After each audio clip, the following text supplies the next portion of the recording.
HSC 24 তথ্য ও যোগাযোগ প্রযুক্তি পরীক্ষার ময়মনসিংহ বোর্ড তোমাদের এমসিকিউর উত্তর দেখে নাও। এটা গ সেট, তোমাদের অন্যান্য সেট হলে তোমরা প্রশ্ন দেখে উত্তর মিলায় নিও। তোমাদের গ সেটের একের উত্তর হচ্ছে ঘ, দুইয়ের ঘ, তিনের খ, চারের গ, 5 খ,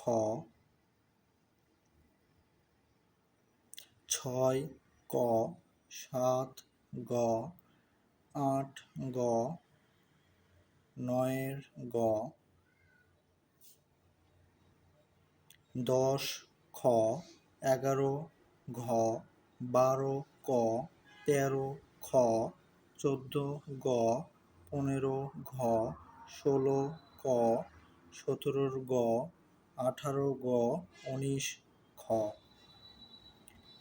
এবং 20 নম্বর ঘ, 21 ঘ, 22 খ, 23 খ, 24 ক, 25 ক।